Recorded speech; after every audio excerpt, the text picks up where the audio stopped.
Hi there and welcome to Central Texas Gardener. I'm Tom Spencer. Extreme cold, drought, and the heat sounded the death knell for many a lawn this year. Today, designer Patrick Kirwin directs us to options for a greener picture in the future. On tour, let's visit East Side Patch, where discovery replaced the lawnmower.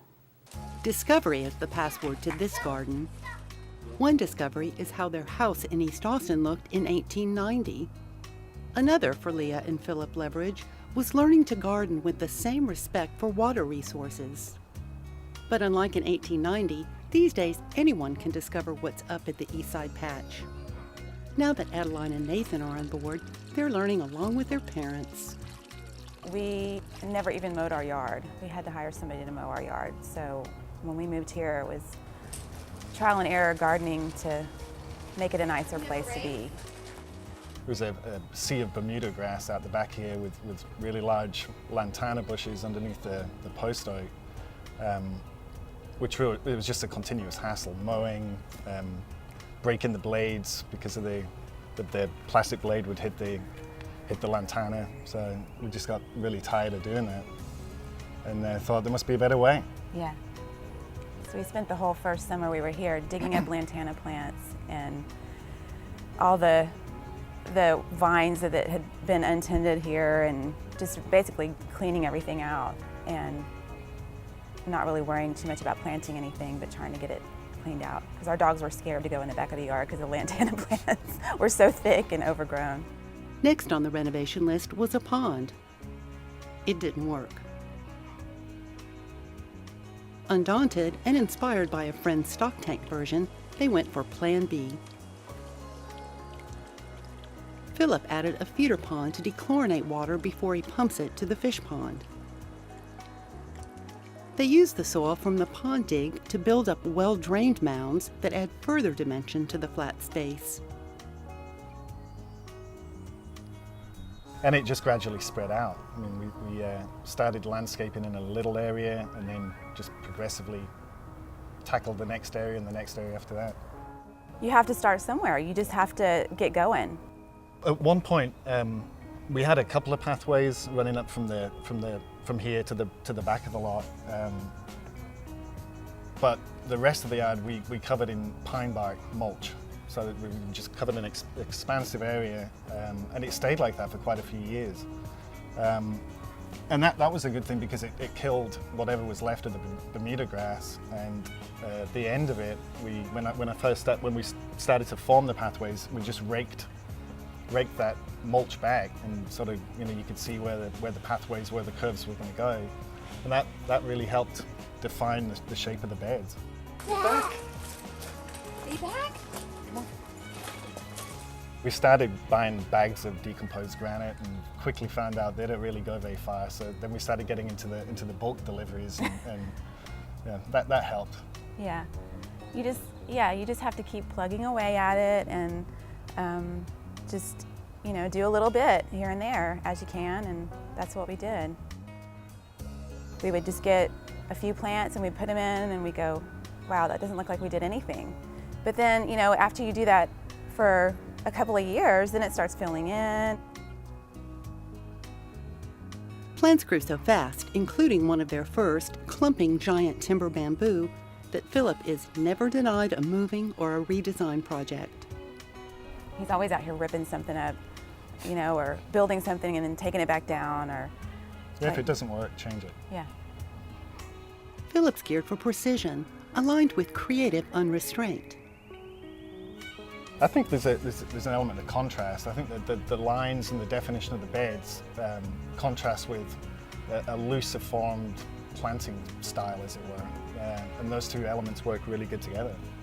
So, it's organized chaos. Yeah. And you are a control freak. Or maybe disciplinarian when it comes to plants. She's lying.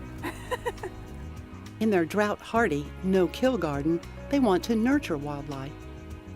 They also want diversity through strong foliar colors and textures.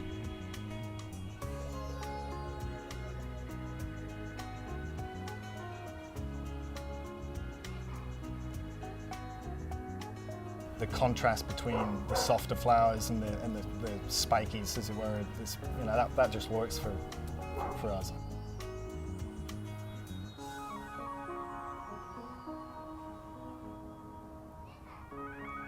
They furthered the backyard's aspect ratio with a salvage gate that leads to a secret spot, the compost piles. For them, secret spots are integral. Where I grew up in Scotland, we grew up on an estate where we had a house on a large rundown estate. So there was huge groves of bamboo and summer houses and just all dilapidated structures. That at one time had been beautiful, but I think the estate, having that environment, the pathways leading around the estate, and the garden sort of is a miniaturization of that in some respect. Just the way that the large estates had all these pathways that would converge and cut through the land, as it were. Now they cut a pathway to discovery with their children, one that's shared with their parents, like Leah's dad, Thomas.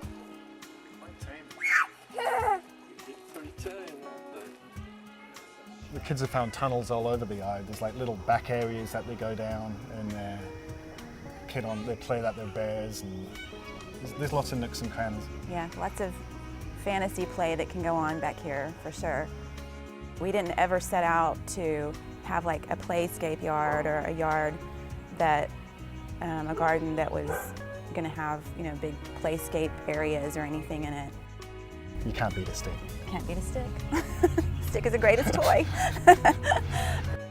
We find that it's the greatest place for them to be and experience nature and learn about bugs and animals and plants and what not to eat and what not to touch. Shells are pretty fun too, per Adeline's discerning eye. And these days, Leah and Philip see the pond through new eyes. There's a lot of fishing goes on in it, play fishing. And our fish are so tame. I mean, they are like, they actually let our youngest pet them. He goes up he picks and them out of picks the water them up, and they are not bothered at all. And so it's, he thinks all fish should be like that. Come here, fishy. They come to him. Fishy.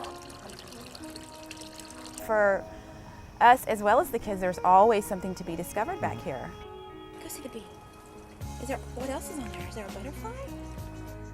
And like the cattails, Philip took a picture, which actually the picture that won an award on Gardening Gone Wild, with Addie with the cattails going everywhere, I mean, those are amazing playthings. On Eastside Patch, Philip chronicles their story of a family in the garden. But like the garden, he throws in a few jolts too. He makes the most amazing connections between things that I would have never thought of. Like, oh yeah, that does make you think of, And it's funny. Yeah, it is a laugh. We have a laugh doing it. Yeah. My background is in art. I'm an industrial designer. So I'm always looking at relationships between objects, nature, man-made, and I guess seeing connections in there. It's just the way his brain works. Connects in ways that isn't like the rest of us. I don't know about that. Well, it's always so cool to see these different gardens that are popping up all over the city of Austin. Thanks for opening your garden gates for us. And now we're going to be talking about transitioning lawns to meadows. In this drought time, it's a strategy that a lot of people are thinking about employing. And joining me to talk about this is Patrick Kirwin from KH Garden Design. Thank you so much for being our guest here on Central Texas Thanks Gardener. for having me, Tom. I appreciate it. And this is a cool concept, and people are kind of tearing their hair out right now, thinking about what else can I do aside from that kind of blank, uniform lawn, which soaks up so much of the water and costs so much money. And creating these meadowscapes is very appealing and can also be a water saver, right? Not only a great water saver, but wildlife seems to appreciate it. When you have various grasses and perennials and even small trees with their berries, it's a big attractant for wildlife as well as being a low water use situation. Yeah, now this is not the easiest kind of garden to do, frankly. It's a challenge sometimes to really get the right mix of textures and forms and colors and to prepare the soil correctly. But there's been a lot written about this. And, Correct. And there's a book that you wanted to highlight written by John Greenlee, which actually walks people through the process, right? Right, and John, most of his work is in California, but the same principles apply here in Texas as far as soil preparation, and the plant material will be a little bit different. But for the most part, he kind of outlines how to go through and create a meadow garden or a meadow lawn, and the goal is really to kind of reduce mowing and a lot of the tough work that goes into having a lawn. Not only that, and trying to reduce the amount of water you use. Right. Also. Right. Well, you referenced the fact that the plant material from California to Texas will vary, and you've brought along a lot of cool things to talk about. One of them is a sedge named after one of our favorite people, Scott Ogden. Correct. And tell me a little bit about this plant. Love the look of it. This is Carex retroflexa, and I think it's sold under the name Scott's Turf. And this is a great plant because it'll do well in sun and shade. And it will take moderate trampling by kids and dogs and gardeners. And moderate is the word you heard. So, bear that in mind. Yeah. It's a great ground cover, and the nice thing about it, it's kind of a loose plant, so that you can also plant things in between it, such as rain lily bulbs or oxblood lily bulbs or something, so that you're not just going to have a monoculture of sedge. You can actually plant other things within it. Well, and one of the things that's so appealing about the grass-like plants is that they work so well with contrasting plant forms. The look of something this soft and green and lush counterpointed against something that is more structural, like an agave. To me, those are irresistible kind of pairings. Right, and I've used lots of yuccas and just regular perennials and grasses in sedges or in buffalo grass lawns, and just kind of mixing it up so you have different heights and different textures throughout the garden. Yeah, well, you referenced bringing different kinds of things in. You also brought a bearded iris along, and grass-like to a certain extent, but also very different and stiff and formal in its own kind of way. That, and you do get some color. You get flowers in the spring and sometimes in the fall, and they typically have the same water requirements as sedges in buffalo grass lawns, so you're not going to be faced with a situation of having a different watering routine for the irises and your sedges. Yeah, think of watering zones, keeping things that are like water needs clustered together, obviously an important thing. And when those tall flower spikes shoot up, it's just to get this great show, but then they kind of disappear back into the meadow, right? Right. And depending on the grasses or the bulbs, their life cycle may be very fast, such as a rain lily, or with some of the grasses, it may be several months in the fall or in the spring. You brought a rain lily along, and again, grass-like looking in terms of the foliage. But this is the La Buffarosa form, which has actually kind of a showy bloom for the rain lilies. Most of the rain lilies we have here in Central Texas are the little white ones, which I think they're still showy, but they don't make a big splash of color. This one does. This one does, and the gentlemen at Yuckadoo Nursery have also come up with several different color forms. So this is kind of a pink, light pink to white, and they have some darker pink ones and some lighter, almost white ones too. So there's a lot of variation in the color. And talk about a tough plant. This is about as tough as they come. Right, and they'll also do sun or shade, so pretty adaptable. Right. Rain lilies, something I think should be in everybody's garden in Central Texas. They're one of my favorite plants. Something that may be in everybody's garden, or it should. I guess it's not that invasive. We shouldn't give inland sea oats such a bad name, but this is a tough tough plant, and a good one for large areas and shade. You reference shade. Right, and there's always in your residential lawns that tough area between full sun and deep shade, and this is a good transition plant that will allow you to still have a meadow look, but in the shade. Yeah. And beautiful seed heads. This one doesn't quite have some yet. It looks like they're forming there, but the sea oat name implies the look of the seed head. And I think they're very decorative, and you see them growing everywhere in Central Texas along the edges of streams and things like that. Yeah, and they're also moderately drought tolerant, you know, once they're established. Right. So they're pretty versatile. They're pretty tough. Well, it hasn't been water in any of those streams for a while. No, it's pretty tough this year. Right. So the next plant we're going to be talking about is switchgrass, and you know, talking about our native meadows in Texas, this is one of the kind of standard bearers of the Texas grasses, right? It is. It's also a very large grass. So if you have a bit of property, this would be a good one, or something in the back of you know, at the edge of the meadow. You know, it's going to get 3 by 3 pretty easily. And they tend to be riparian, but they're also pretty drought tolerant also. Yeah. So you can, you know, once again, I think most of the plants that we have here are really versatile in that, in their needs. You could use this as a kind of a single standalone plant to kind of contrast with lower plants, but also clustering these is a strategy I think I would use, in maybe an odd number of clusters here and there to kind of counterpoint lower growing things. Yeah, and we've used them in a project outside of town where we had kind of a buffalo grass lawn where we kind of infused it with muley grasses and switch grasses and Indian grasses, and just to kind of break up that expanse of lawn a little bit. Yeah, well, it's great for that's for sure.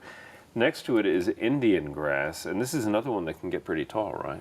It can. It can push 4 feet with the bloom spikes, and this one actually comes in a couple of different color forms, from dark green to a real kind of powdery blue jean blue, depending on the cultivar. But the seed heads are golden, and they look really nice in kind of a light breeze as they're kind of wispy and they move back and forth. The seed heads are just now making their show around town, and this particular specimen. Right next to it, real briefly, is pine muley, and we're used to talking about, you know, Gulf muley, very popular plant, and big muley. Tell me a little, real briefly, about pine muley. Well, pine muley is probably one of my most favorite grasses. It's a little bit more compact, so if you have a smaller yard, you're not going to feel like you're being overwhelmed with some really tall grasses. So it's about a, you know, 1.5 by 1.5, and blooms in the fall, and it's a nice smaller grass. All right. Well, pine muley, add that to the list. I love the look of it. It looks very similar to the Gulf muley as well. Well, we really appreciate you coming by, Patrick. Thank you so much. Well, thanks for having me. Appreciate it. We'll look forward to the next time on Central Texas Gardener. Okay. All right. And coming up next, it's our friend Daphne. Hi, I'm Daphne Richards for Down to Earth. Our question this week concerns how plants can be right next to each other in the landscape but perform very differently. Well, there are many reasons for this, and I have a great illustration from my own garden. I planted a row of southern wax myrtles in my landscape last February, and only 2 of the 4 are still alive. Even though I watered them exactly the same throughout the long, intense summer, the last one in the row burned to a crisp, and then the next one up the row did the same thing. No matter how much I watered those last 2 plants, they simply did not grow as well as the others, and eventually they died. In this situation, the angle of the sun is the issue. By about 5 p.m. in midsummer, the first plant in the row was out of direct sunlight, but the last one in the row was in a direct line of the full Death Star rays until almost 9 p.m. These newly planted small shrubs just couldn't take all that intense sun and simply burned to a crisp, almost in front of my eyes. So if you have a situation where you have multiples of the same plants performing differently in your landscape, the first thing you want to pay attention to is the environment. The angle of the sun, the soil drainage, the proximity to your house or the street. All of these slight changes in a plant's surroundings can contribute to big differences in plant health. Our plant this week is fall aster, Symphotrichum oblongifolium. I don't know about you, but I almost thought that fall would never arrive, but it finally did, and fall aster arrived with it. This is one of our great Central Texas natives that can always be relied upon to rejuvenate our gardens and our spirits after a long and hot and dry summer. Fall aster is a smallish, mounding plant, usually staying less than 2 feet tall and about as wide, although it can get as tall as 3 feet. It looks great planted in the foreground of other fall flowering plants and along the edges of planting beds.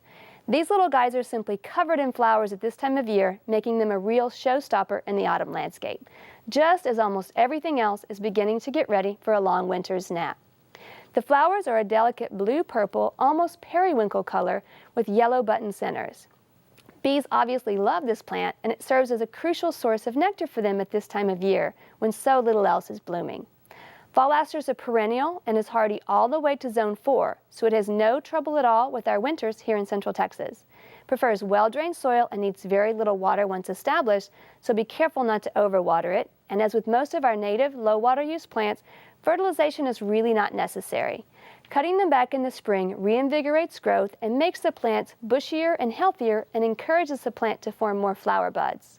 Although we've all learned the hard way that nothing's deer-proof, fall aster's aromatic leaves are a little pungent and make this plant deer-resistant. To do in your garden this week, it's time to plant some fall herbs like dill, parsley, cilantro, and oregano. We'd love to hear from you. Please visit klru.org/ctg to send us your questions or plants of the week from your garden. Thanks, Daphne. Now let's check in with Merrideth Jiles for Backyard Basics. Hi friends, Merrideth Jiles here with Backyard Basics. And today we're going to talk about watering in an exceptional drought. Now we all know that 2011 has been an exceptional drought, but we do live in a drought-prone area, so knowing how to irrigate properly during a drought is always a good thing. Now, there are some short-term and long-term issues we deal with drought. Short-term issues can include things like leaf dropping, fruit drop, yellowing, increased insect attacks, and increased wildlife foraging. Some longer-term issues could be increased disease risk, root dieback, diminished winter hardiness, terminal dieback, and even death. Now, when deciding how to irrigate your lawn, one of the things you want to do is prioritize. First, we have our high priority things like our trees and our shrubs. Next would be medium priority, things like perennials, fruit trees, veggies, and such. And then low priority things like annuals, ornamentals, potted plants, and your turf. Now, there are 3 main types of watering systems, so we'll talk about those real quick. First up, we'll talk about sprinklers. Now, this could be a professionally installed system or something as simple as a little oscillating or spot sprinkler like this. These are some of the best ways to water large areas, but they are also some of the most wasteful because water generally is shot into the air and is lost to evaporation. Some of that has been addressed by some new systems like the hover sprinkler, which shoots the water directly down. And this is a hand watering tool that you can use a little more often under city regulations. Now, if you do have a professional irrigation system, I highly recommend you have it checked by a professional or check out a website like waterwise.org for tips on how to make sure it's running as efficiently as possible. Now, next up would be drip irrigation. Drip irrigation is a little superior because less water is lost to evaporation. Now, that would include things like soaker hoses, which are pretty simple and can be used just about anywhere, or professionally installed or self-installed drip irrigation systems. Kind of the business end of a drip irrigator would be this little emitter here. These are used to deliver water directly to the root zone of a plant. One product I really like is this guy, which actually will convert a pop-up sprinkler into as many as 12 drippers. So this is a great way to reduce the amount of water lost to evaporation. Now, probably the most effective way to irrigate particularly large trees or old shrubs is injection irrigation. For something like that, you would want something like this guy right here, the Yard Butler Deep Root Irrigator. This is a solid steel piece. You hook your hose up to it, and you're going to insert this into the ground really about as far as you can go. We want to try to get at least 6 to 8 inches in. The good news is the water pressure will actually help you get it inserted into the soil. Now, you're going to want to leave it in any one spot for about 20 or 30 minutes, and you are going to need to work your way around the entire drip zone of the plant about every 12 to 24 inches. Now, if your drip zone happens to be under the house or something like that, you'll obviously have to skip those areas. Now, we also want you to just keep in mind, when you want to water very deeply, but do it infrequently. Once a week for your beds and vegetable gardens and things like that, For older established things, once a month or maybe every 2 months. So to keep your plants alive in this severe drought, irrigation is going to be key. This is Merrideth Jiles with Backyard Basics. Visit klru.org/CTG to watch online, get more tips, and to read our blog. Next week, tune in for a visit with Big Red Sun. Until then, I'll see you in the garden.